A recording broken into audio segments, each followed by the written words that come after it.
Hey guys, it's Belly. And it's Ashel here. And welcome back to another episode of Big Dreams, Small Pockets. Woo!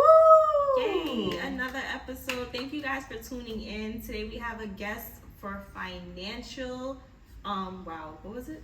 Literacy. I'm so sorry, guys. Financial literacy. Financial literacy. We are adulting. That is what Yeah. we're doing in this episode. And if you are like us, that means you're struggling a little bit. Yep. So we've brought in someone here who can really help with that. Yeah. Would you like to introduce yourself? Hi guys, I'm Tevin. What do you do, Tevin? I'm a financial advisor. In finance now in October will be 8 years. Wow. Woo! Shout out to you. I didn't know it was that long. Yeah, since college. Wow. And big disclaimer, guys, anything that we say in this episode cannot be used as financial advice. Y'all must do y'all own research. And we've been telling y'all that forever. So if y'all fuck around and decide not to do that, that's y'all.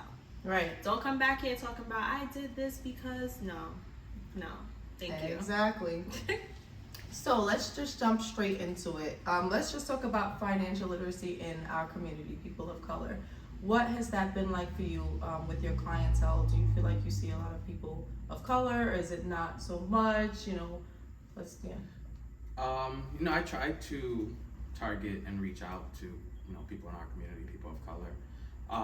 But unfortunately, the majority of my clients are of the whiter tone. Mm-hmm. It's okay.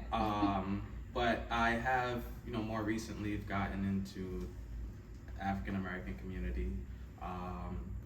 Those individuals that are just trying to start somewhere. Mostly younger. My younger clients are all black, I would say. Yeah. Oh yay, we like that. I think it's because of our generation and social media picking up. We see that we need it more and more. Because when I was younger, nobody talked about, none of my parents had a financial advisor. That's not something that we talked about, discussed. It was just something that, you have money, save it. Like, we didn't know what to do with it. And now that our generation is finding out there's so many ways to be financially free, it's like, we need somebody's help. Yeah, I think that's the stigma in our community growing up. Like, our parents don't trust anybody. Yeah. Or like they trusted that one person and they screwed them over. So that was it. And that was it. So and that's what they taught their kids. Like, just save your money in the savings bank and call it a day. Or under your mattress. And call it a day. Everything's under your mattress. Your passport, your social security number, everything is under the mattress. Like plot twist, they're gonna check there first. Or the house burns down. Yeah. Right. But I mean, in terms of literacy, do you see a big difference between your clients that are white or your clients are black? Do you see a big difference in terms of what they know and kind of where you have to start with them? Yeah, definitely. My clients that are white grow up knowing, hey, I have this money put away for you. You'll get it when you're 18 or 20. They know what an investment account is. They know exactly. They know that their credit score is going to be 800 because mommy or daddy put them on the card when they were 16. Right. Insane. The leg up. They know the process of buying a house. They know that. Whereas in our community, sometimes I got to start with simple budgeting, how to create a budget and know what's coming in versus what's going out and what that looks like.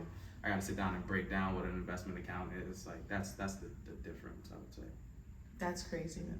I'm not surprised, but it's just, I'm happy they're coming to you, but it's just so sad to think dang, you really have to start from square one. Yeah. The things that, other people have been taught since they were kids and just raised it is not considered financial literacy to them. It's just basic common knowledge. Yeah. For us, it's whoa, I didn't even know this is something I should be doing, which kind of makes adulting a little bit harder. Especially for us. And I feel like going back to the investment, making an account and stuff like that, that's not something that we're taught. Some people in the other communities, they're on their second or third home as a family. Yeah. Some people literally don't even know how to purchase a home. Right. What that looks like, how that feels, because they've never had a home. They never grew up in a home. And that's not to say that our community doesn't have any real estate, but that's not something that we really looked for in the past because it was so hard to get back in the day. Yeah, still so hard to get. Yeah. Even me myself, I was as I told you, I just moved, but I wanted to buy a house. But then when I got into the whole house buying process, I was like, wow, I didn't realize it takes this much. Yeah. Yeah. So I'm gonna hold off on that. Not only does it take a lot, but I feel like it's just more difficult. Yeah. And they won't admit it. They won't say it. It'll be like, oh, this is the part of the process. This is just what we have to do. This is, it's protocol. Is really what it gets covered as. But I've seen some people with different colors have an easier time getting a home. So that kind of leads us into our next question. A lot of us are at the age where we're kind of realizing we need to start making some big boy decisions in our lives, start, really getting our finances together. So what are a few ways as an adult can start their financial planning for like the bigger life changes such as moving, children, wedding, or just wanting to get yourself financially independent, not having that necessary goal? First step is definitely just creating a budget.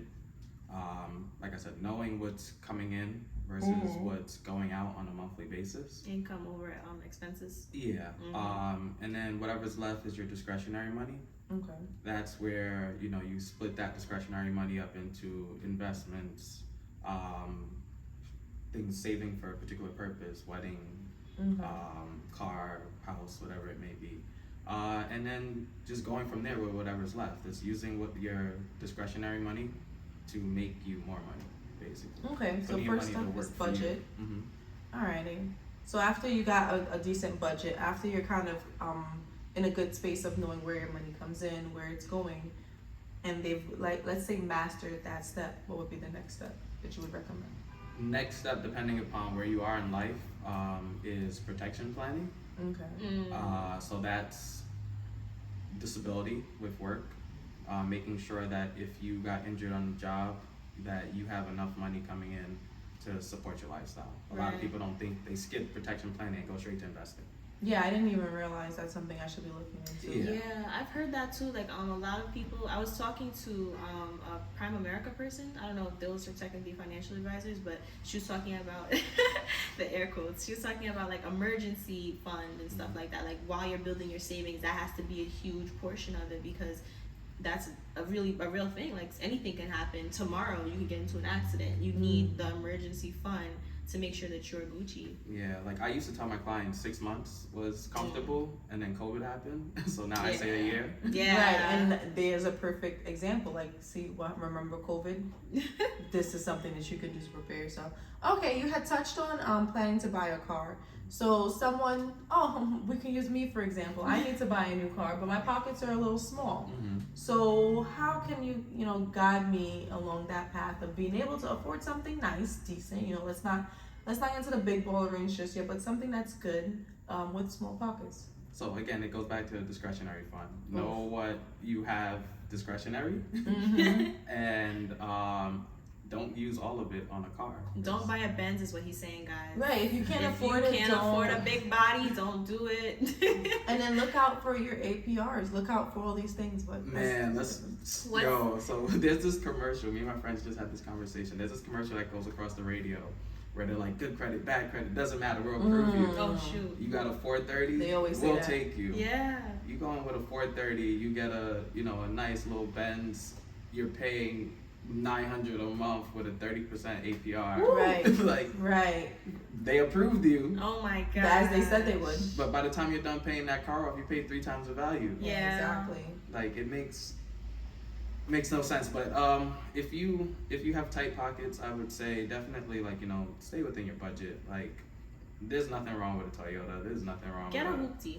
Like, buy cash, buying cash. Listen, for the listeners out there, we've passed the hoopty stage, okay? I am not putting myself in another hoopty. I feel like there's a level of struggle you earn. Yeah. And I'm slightly above hoopty. Now, am I at a big body Audi just because that's where I want to be? No, that's not. Let's take it back a bit. Yeah. But some of us, want to look decent. Go get you a nice Nissan, now you're bringing them back to college. Infinities, ain't nothing wrong with them. I feel like there's mid-level luxury cars that you can see yourself That's what we could do. But you gotta remember that also comes with a bill. So you're not necessarily getting those mid-level cars all cash, because who has that cash on hand? If you don't have that year savings and then that emergency fund, the protection plan, all that stuff, you're not gonna have all that. So essentially, you need to also focus on your credit score, just bringing it to a decent rate where your APR essentially is nothing. Interest is lower. because that's what they're mainly looking at is, how reliable are you to make these monthly payments? Right. Like, am I gonna have to send a repo guy after you? Oh, Just mine. So, oh my gosh. why put yourself Me in and the that repo was expense? playing No, hide and seek. for my second car, I had to get a co-signer because my whole entire credit was messed up from college. I was just like, damn, this is crazy. And I literally got the second car. Like, I needed the second car because the first one was totaled. So if I didn't have that co-signer, I could imagine what they would have charged me for a Honda CRV. Like, it was terrible. Yeah. Thank God to people that hold you down. So if you have small pockets, work on your credit. If you have big pockets and you can just pay for it cash, then go ahead, Do big you? baller. Do You know, hit me up on the I side still wouldn't do that. because the value depreciates. Yeah. No. You know, when people say that, it doesn't bother me. I'm not planning to sell this. The resale. If I was to pay for this on my own, so my dream car is 120K A kind of G-Wagon? car. No, Oh. it's an Audi RS7. Ooh. Yeah, and now I Okay. want the e-tron. Yeah. So it's giving it's That's giving a mortgage. I That's a know, mortgage. but I want to pay for it cash, guys. It's a goal of mine. I want to walk into a dealership one day and I just want to be like, yeah, I want that. Or actually, I want to customize it. Yeah. It'll be dropped over to your house in a couple months, Ms. Gardner. Thank you. And then give them the cash. But And you know what's cheaper I'm not that planning way? to sell it. I'm not worried about the value depreciating. The value's already held in my heart. Yeah. That's for me. But if you do plan on, leveling up Reselling. and getting, another car within the next few years, definitely look at the value so you don't want to pay it all off. Yeah, and if you have tight pockets, your best friend is leasing. That's your Oh, that's your okay. best That's friend. You'll get a cheap monthly payment. Just don't go over the mileage. And even if you do the mileage extra, like 5 cents a mile, something like it's nothing crazy. Them Right, things you work add with up. them. You Wait work a with minute. them. Them Yeah. things add up. They do add up, but Especially if we doing the side jobs, like my brother does, like the Ubers, the ships, the those kind of things.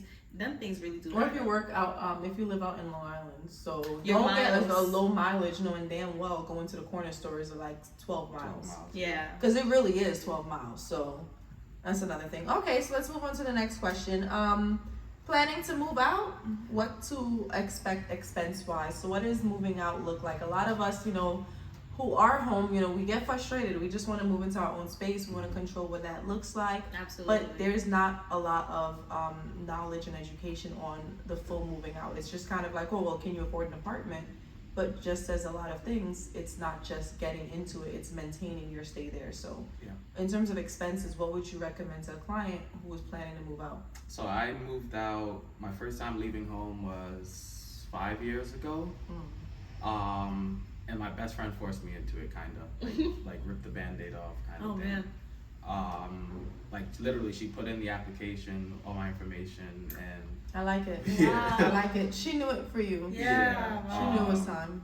and next day we rented a U-Haul and we were out. Nice. Wow. Like my mom didn't believe that I was leaving until the U-Haul was downstairs. But what I would say is definitely one, credit score. Yeah. Because they run that's the most important thing. Two is having money in your bank account because they're gonna ask you for a bank statement. Well, at least New York does. That's why they say don't make any major purchases before Yeah. you get out the phone. It doesn't matter about major that's more so for buying a house. Oh, okay. But for renting, they just want to see you have a bank account and see With income in what it. your cash flow is like on a month-to-month basis. Okay. So they ask you for like 2 to 3. They in your business is what it statements. is. Yeah. Yeah, because if I'm renting you a property that I own, I want to make sure you got money coming in every month. Right. That makes sense. I hear All right. So it. In it. having a cash flow. If you're doing the whole roommate situation, that's an expense because you got to make sure that's a more of a mental expense. Yeah.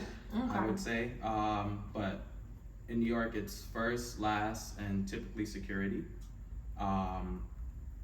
So essentially 3 months. 3 months. Yeah. Then you also have broker fee sometimes. Oh, we pay that? Now I mean they stopped it during COVID, Yeah. but it's back. Okay. So the broker fee could be first month's rent, like could be a whole I month didn't of know rent. that. Wow. Yeah, sometimes it could be 20%, but some people charge That's a whole intense. month of And rent. that's why y'all gotta find your own places because, excuse me? Or look for properties with no broker fee. Yeah. Or go direct through the owner and not through somebody's website. Yeah. Then after that, right? So now you got approved, you got the property, time to move. U-Haul, movers, because moving is annoying. Yeah, the movers. Oh my gosh. If you don't have nobody to help you, hire movers. Or good friends. After that, it's actually furnishing the place, right? You know, you don't want to move in and only have a bed. And that's expensive. So Honestly, expensive. I'd be ready for it. I One bad argument, and I'd be like, I'm taking my teddy bear and I'm getting the hell out of here. Yeah. That's all I have to my name. Furniture is expensive. Yeah. I just spent $1,300 on a couch yesterday. I believe Woo! it. I believe it. Wow.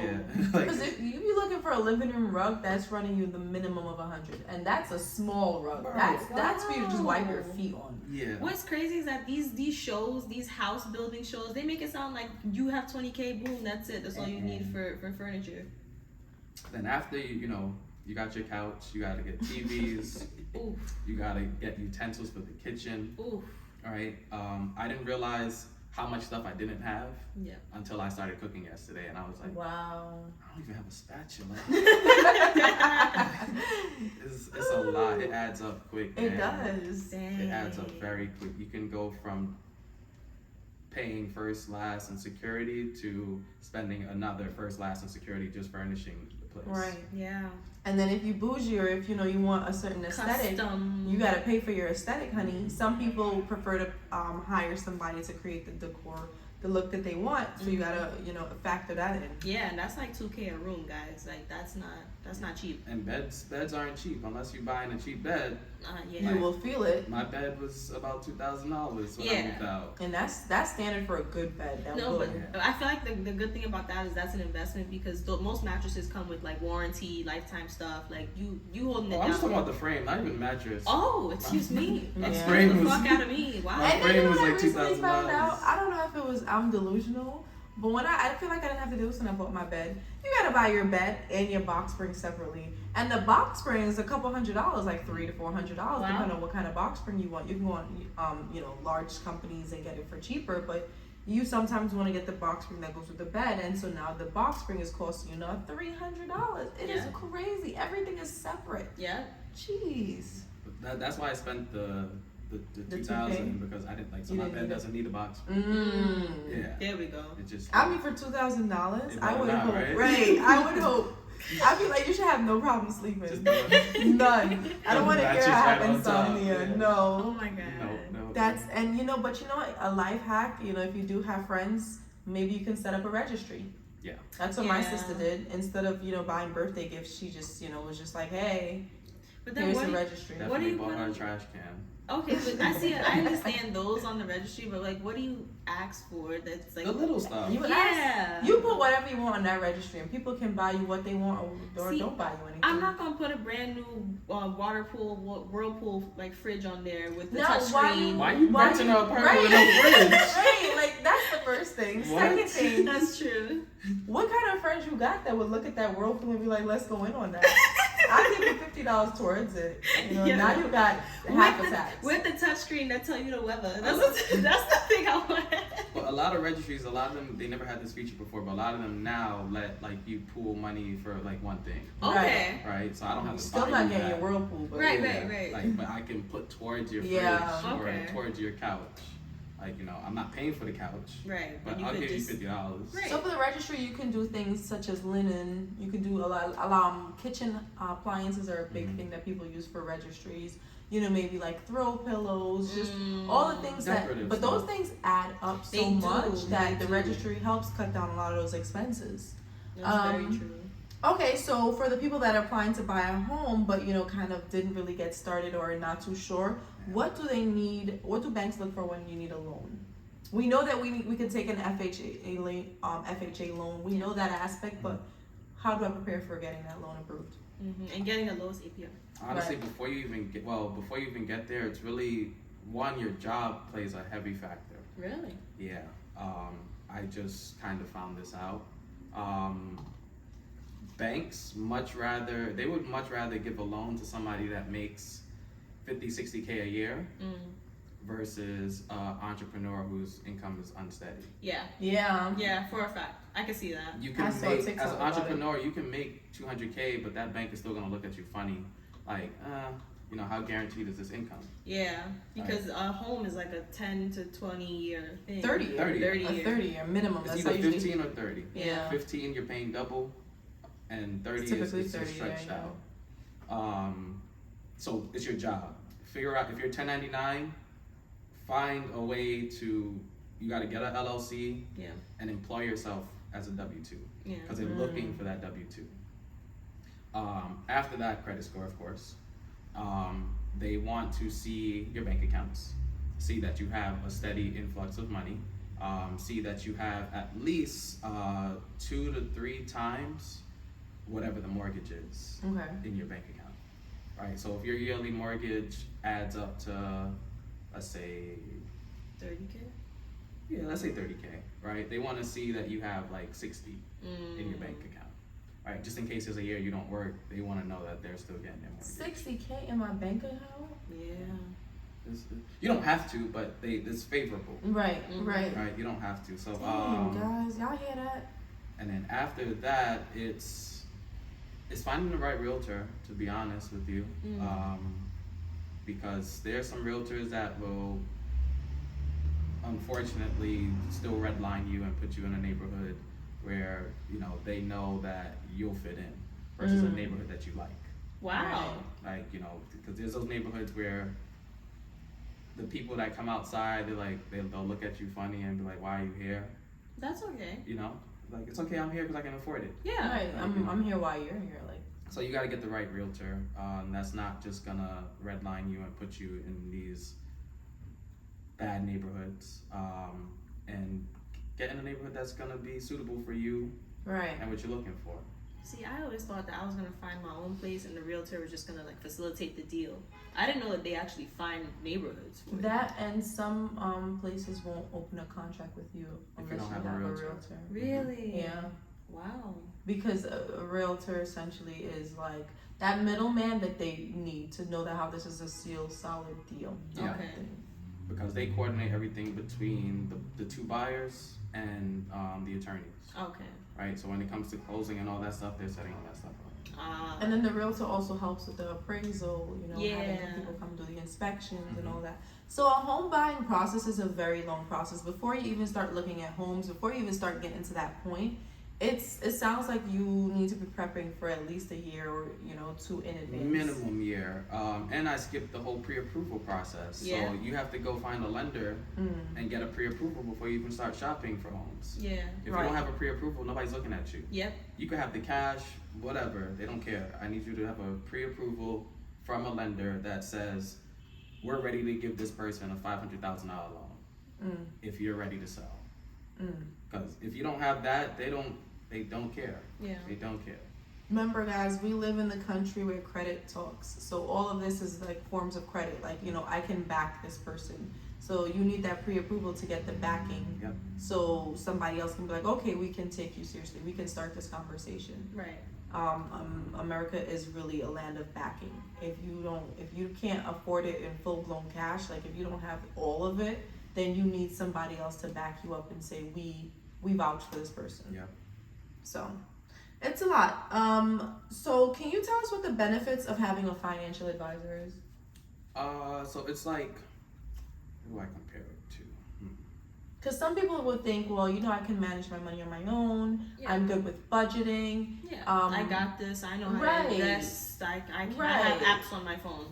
And so it's funny because you're laughing like because I feel like you hear it or you've encountered the people who think, oh well, you know, because they can do that they don't need an advisor. But why would you recommend someone to have a financial advisor?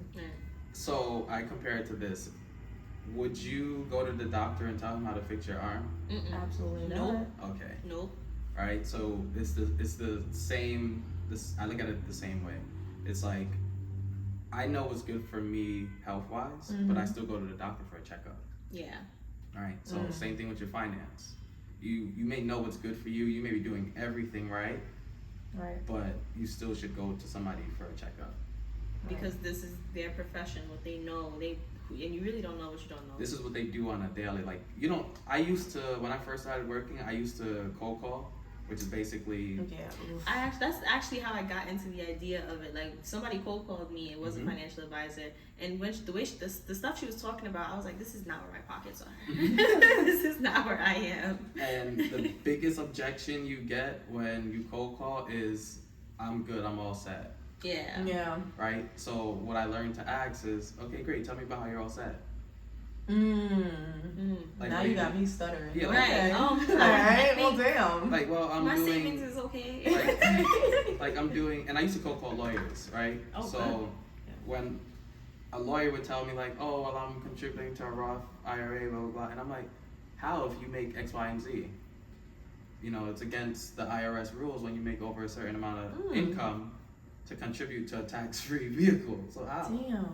Sprinkling all that They knowledge, Right. sprinkling all that stuff. Now they're questioning themselves. They're questioning, like, damn, wait, Like hold maybe up. I should sit down with him. Like, And you know what? And it's it's interesting because financial advisors, no matter how much money you make, I think the more you make, the more these people are reaching out to financial advisors. Because guys, it's one thing to have a good savings account. It's one thing to know how to budget. And if you feel like you don't need a financial advisor, that's cool. But imagine you can be doing, your money can be, doing more for you. Yeah. And you can be setting yourself up in a different realm where you really don't have to worry about the things you're worrying about. And just having somebody say, hey, I noticed that, you're putting this much into taxes, but it looks like you can be, doing something else with this money. So these are some of the things that you need a financial advisor for. Yeah, but like, I mean, to answer the question, basically, just have somebody there guiding you. What I like to tell my clients is, if you think of yourself as a business, Yeah. you're the CFO, right? I'm just your money manager for the corporation. I'm checking the books, I'm balancing, making sure everything is running properly. I need that. You do whatever it is that you do on a day-to-day basis, and I'm in the background making sure that everything is running smoothly. And you know why I like that? Because sometimes I don't want to do it all myself. Like, I would like somebody else. Yeah, I want somebody else to tell me everything's running good with my money. Your accounts are looking good. We don't see any red flags. You look prepared for tax season. Like, I would just want somebody to tell me good job. Because I can do it doesn't mean I want to do it. I would rather pay somebody to do the things that I don't want to do. Yeah. And the crazy part is, like, literally, like, when Biggie said more money, more problems, it's literally the more money you make, the more issues you can run into. And having an advisor, so if you're going to get an advisor, get an advisor that does holistic planning. Don't get somebody that just focuses on one thing. But when you have an advisor that does holistic planning, they know what red flags to look out for. Like, hey, you make this much money, okay, we can't do this anymore. Hey, you want your investments to earn this much, let's try to do it in a tax efficient way. And it seems like it helps you keep more money, especially for the people who didn't have money to now growing and having money. There's like a big, it's a big jump of what do I do with all this money? But it goes into further questions. Yeah, I actually had a question. Sure. So we mentioned the Roth IRA briefly and stuff like that. How would you recommend an entrepreneur start that stuff up? Because I try to do stuff with apps, but again, I need a financial advisor to actually give me the real tools and tips and stuff I need. So Roth IRAs, I mean, you could do it on your own. Fidelity is the platform I always recommend. Yeah, I've seen that. It's very popular. Yeah, because Fidelity is very low in fees. So if you're that person that's going to do it on your own, go to Fidelity or Vanguard. They're very low in fees. They have good investments that traditionally perform well. Again, it's not financial advice, but right. Those are two of the top companies I always recommend. Just to start the retirement and the pension stuff up. Yeah. Like, those are very safe places to start those accounts if you're gonna do it on your own. Okay. But if not, talk to a financial advisor and they'll set the account up for you. Period. Right. That's what I need. So how does one get an advisor with small pockets? Because y'all have a pretty penny of what y'all cost, and I get it. I appreciate because you're really doing some good work. But let's say somebody who really does not have all of that. Yeah. How do they get an advisor? So this is why I said get a holistic advisor, right? Because there's really two types of advisors. There's transactional, and then there's ones that charge a fee, right? So if you get a holistic, they do both. Right. So if you have small pockets, I don't have to charge you a fee knowing that you only need X, Y, and Z service. Okay. Right. So like the way I work with my clients, if I know you only need X, Y, and Z, I'll set that up for you, and then we'll meet again next year to review if you have any questions or if anything's changed or if you Okay. need anything else. All So you right. hear that, guys? For fee clients, I'm meeting with them on a quarterly basis Big ballers. based off of like, achieving different goals. Each quarterly meeting is a different topic.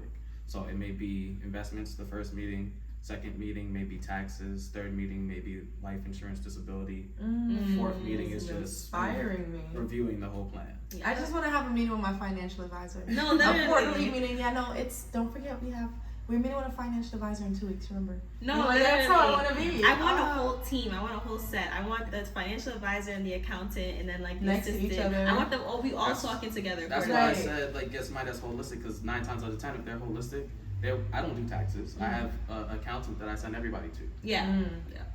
Yeah. I Shout out don't to him. set up wills. I have an attorney that I send everybody Exactly. to. Yeah. So you need a team behind you. Any advisor that's working by themselves is doing themselves harm. You need a whole team behind you. I even have a team of advisors that I work with. Yeah. Because me and myself, I can't. The amount of clients that I have, I can't do everything by myself. Yeah. So that's one important thing to check. If your advisor does not have good networks, is not connecting you to certain people, that might be something you kind of, I don't want to say a red flag, but that's giving pink flag. Like, why? What's going Almost on? red. Right. Like, why are you working, by yourself? And I don't want to hear you can't trust people these days, because you're my advisor. If you don't think we could trust anybody, then all right. Yeah. No, that's really important that you mentioned the team, because I think every person that's like starting off with their adulting and really getting into it, you need a lawyer, you need all of these things, because Right. you can't do stuff by yourself. Especially if you want to step into the 1099 brackets. Yeah. Those are the brackets where it's so easy to get lost. It's so easy to So make a easy. mistake. It's so easy to just take one wrong step. And Mhm. the government doesn't want to hear I didn't know. They don't They care don't care. about Ignorance that. is not. They do not you can't. care. And You like can't me as a please. professional, if I can't vet the people for you, why am I even like Right. Yeah. doing Right. They all should be working together. I literally the team, the accountant, financial advisor, and the lawyer to be chopping it up. Y'all should be going to get breakfast on my behalf. Like my clients call me for Right. anything. I had a client call me and say, "Hey, by any chance, do you know anybody that does construction?" Sent them to my man that does construction. Period. Right. That's amazing. I love Did her that. whole kitchen and she loved it. She sends him Oh. to she referred her whole building to him. Oh, Wow, Like, look yeah. at that. I hope he gave you 10%. No, it's not even. It's more about the relationship building. Yeah. Like, my client thanks me for that every day. Like Oh. she sent me pictures of the kitchen when it was done. Like, look, That's that's my beautiful. kitchen. I go over there every time. She's like, you want something from the kitchen? Literally. Okay, so do you have like mortgage brokers and all those other stuff too? Like you have that? One of my friends just passed his real estate license in Okay. Jersey, so I got a realtor in Jersey. I have a realtor in New York. Nice. So I got a little bit of every. And that makes me feel more comfortable. The fact that you can connect with so many different people, that would be something I'm looking for in a financial advisor. Like, okay, you're a people person. I can see that one. Yep. People trust your word, and you trust other people's words. I like that. That makes me feel like, okay, I'm speaking to a real human being. Yeah. I'm speaking to someone who can really like understand me. So I like stuff like that. That's what I don't like about making budgets. Sometimes I feel like I give myself unrealistic goals. Like you cannot buy shoes for the rest of the year. That don't make sense. That don't make sense, And anybody that would advise me to do that is just like, you don't know me. At all. You don't know what I like. Yeah. So what's one of the biggest financial mistakes you tend to see people make? Ooh. They come into your office, they're, putting out all the information on the table, and it's just this one mistake that's frequent. You're not even surprised anymore. Like, yeah, I see this all the time. Exactly what she just said. Making unrealistic goals. Mm. Yeah. I had this one lady came to me. She was trying to retire in like 2 years.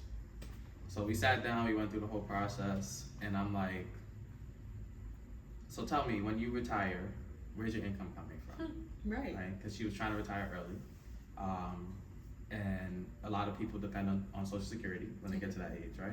I Absolutely. sure will. So she was, I think, 58 at the time, right? And I'm like, well, you're not eligible for Social Security yet. Yeah.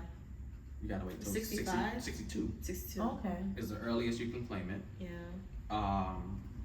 Then there's something called the full retirement age, which is when you're actually supposed to Is that take Social 65, Security. 67? It depends on your birthday. Oh. So if you were born before a certain year, your full retirement age may be 65 and a half. But some people, it goes up to 67. That's just Can you ridiculous. imagine? Yeah. And then 70. I work 2 more years. You forcing me to work 70. 2 more years? And then 70 is the latest you can take it. Oh, okay. So okay, after 70, they not paying you no more? No, they're gonna pay you, but that's the lose. Oh. so if you take it at 62 Yeah. and your full retirement age is 67, Mm-hmm.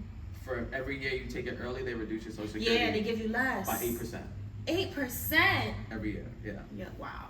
So Wow. if you supposed to take it at 67, you take it at 62, Yeah, you're losing 30 to 40% of your social security. absolutely not. I'll Right. work a little bit more.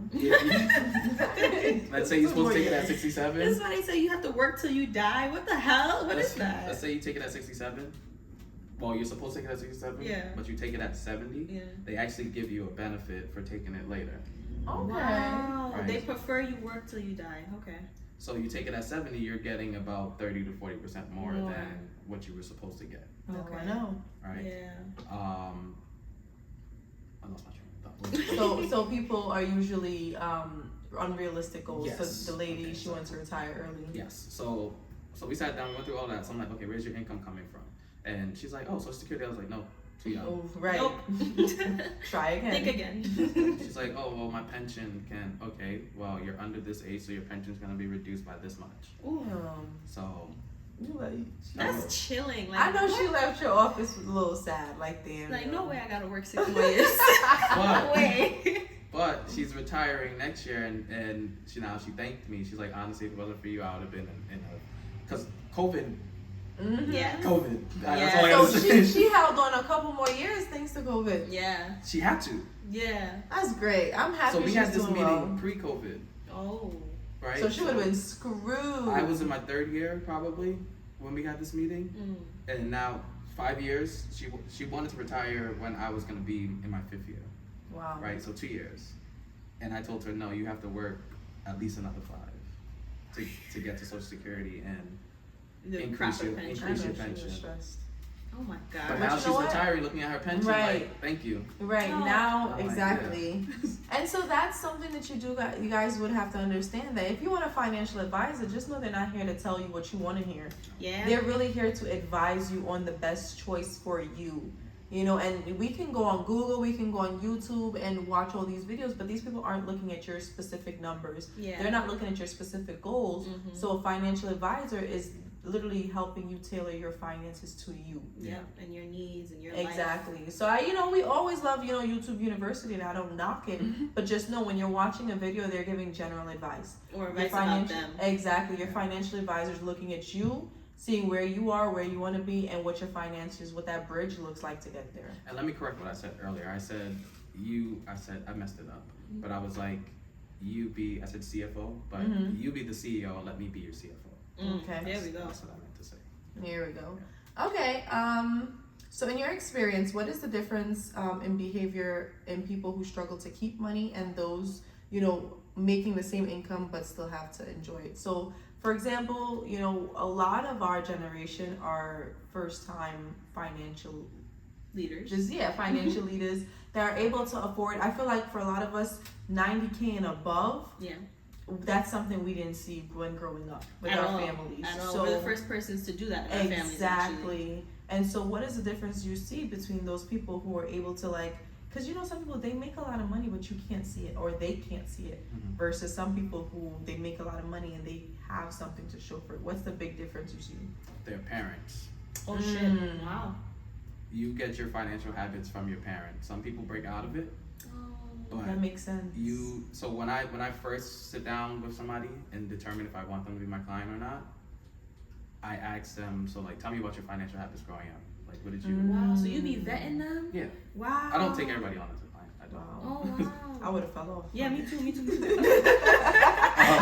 have been like, I think I can refer you to one of my other Right. advisors. I won't be able to help you. But no, it's unfortunately. legit. Their parents. Like, if you see your parents saving every dime, Yeah. you're gonna save every dime. That makes sense. Yeah. That makes a lot of If sense. you see your parents on some, I'm gonna run up my credit cards Yep. and worry about it later, That's you what run you've up your been- credit cards and Yeah. worry about it later. Like it's honestly it's your parents. That's where the habits come from. Unfortunately, some of us break out of it because we have friends and people around us that are telling us different. But like perfect example, Africans. Yep. All they do is save. Yep. All they do is save. They're a community of wealth. Yeah. They share the wealth within the community. Yeah. Susus. Susus, weddings, like everybody's contributing to something. Yeah. And they all grow up wealthy because everyone around them is succeeding Yeah. and saving and helping the other person get to the next thing. You want to start a business? Let's do this. Yep. Chinese people, Yeah. they all pool their money, right? And start All these businesses. Chinese restaurants, you don't see the same workers every year No. because they're bringing people from China, getting them their, Residence. citizenship, Visas, yeah. their visas. They go on to start a business, and then they lend a hand to the next person, each one teach one. So if somebody brought me here, I'm gonna start my business, and I'm gonna bring somebody else in. Yeah. Damn, I feel a little bad with my Chinese food I just ate. Right? But it's just learning habits from the people around you. But for the most part, it's parents, unfortunately. Wow, that's really interesting. I mean, it really makes sense because you think about it. I think for me, I kind of use my, my childhood as certain things of what not to do in certain aspects. Yeah, you grow out of it. Mm-hmm. Yeah, it's I want to be the opposite, and I think now we're in a better space financially as a family. But growing up, I just you just see the mistakes, and it's not mistakes like they knew they were making a mistake. Yeah. But it's just like I kind of see what your The steps pitfalls. led to. Yeah. It's in retrospect. You look back on it and you're like, wow, this is what messed you up for this. So now I know what not to do. And the whole reason I got into finance, when I was in high school, my mom had to file bankruptcy. Oh wow. So like, I was like, oh yeah, I don't want to do this. Yeah, right. I don't want to do this. So when I went to college, I majored in health science, unfortunately, because she wanted me to be a doctor. Yeah. It's the black struggle. But when I graduated, I knew I wanted to do finance, and that's what I got into. Yeah. So That's great. it's because I saw these habits that my mom had, running up the credit card, Yeah. filing bankruptcy. Now you got this mark on your credit for 7 years. Like, But after the 7 years, you Gucci. my mom's credit score is amazing now. Yeah. No, the But, bankruptcy actually low key helps because it kind of zeroes out the debt. You pay off the money, of course, to the bankruptcy lawyer and the whoever, but it zeroes out your debt, and then for the 7 years, you're just building yourself back up. Yep. But I don't recommend anybody file bankruptcy, but yeah. What if they really, really need it? Hey, if it's the last resort. Last resort. Like you about to, be living on the streets. Yeah. Last resort. No, because I always use 50 Cent as an example because I know it's a bad example. I mean, right. But he filed bankruptcy to get out of his crazy child support payments and stuff like that, and now all of his money's in trust. So it's like, yo, he actually came out on top. But you see the thing with 50 though, we gotta remember, 50 didn't necessarily need to worry about that in terms of like the actual money. He still had it, so he didn't care about what his credit might look like. They seize your assets. They seize stuff. They seize your assets, but I'm sure no, he had. Of course, that's what I'm saying. When stuff not in your name, when when a trust owns your company, that whoever owns the trust is whoever owns the trust. That's what I'm saying. But it's like the fact that he even did that, like it's low key like.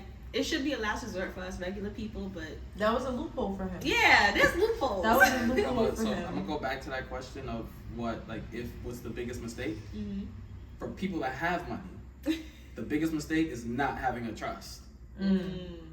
Set up a trust, because if anybody tries to sue you, come for you for your property, any of that, you don't own nothing. Yep. It's all in the trust. So what are you suing me for? Yeah. That's great. I don't owe anything. Yeah. Look at me about to go home and set up a trust. No, seriously. Nothing in the trust, but just setting it up. I don't own anything. It's all in the trust. Like you own this, you rent this, trust. Yeah. I'm about to see you guys. I'm about to set up a trust.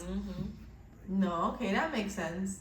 You know what? It's really interesting because even in adulthood, a lot of how we were raised, plays such a big part. In something like finances. So essentially, the root of the question was the differences between having it, keeping it, and losing it.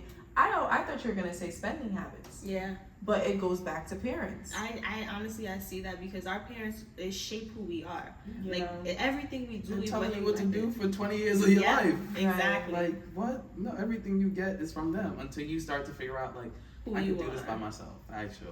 I'm not going to make these same mistakes my parents did. Right. I'm actually going to, open up this investment account. I'm going to, save my money, and I'll be a miser for a little. I can live poor to get to where I want to for a little. Like, it's all based off of your parents. So for the listeners, I think there's some time of reflection that could be had.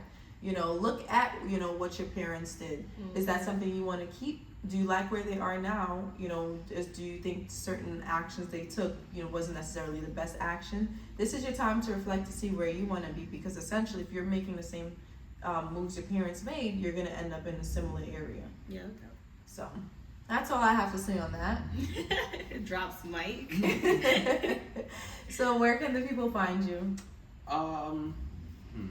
The people can reach out to you to get Okay, guys, reach out to us. He's not taking everybody, like he said. He's very selective. Right. Just for compliance reasons, I'm not gonna put my information out there. Okay. But the people can reach out to you guys. No I'm problem. very easy to find. Very easy. Do you have any extra or final questions, Ash? Not that I can think of, but this has been great.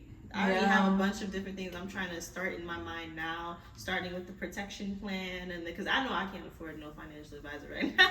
Right. But if I do find a holistic one, maybe they can help me out with just specific things like setting up my trusts.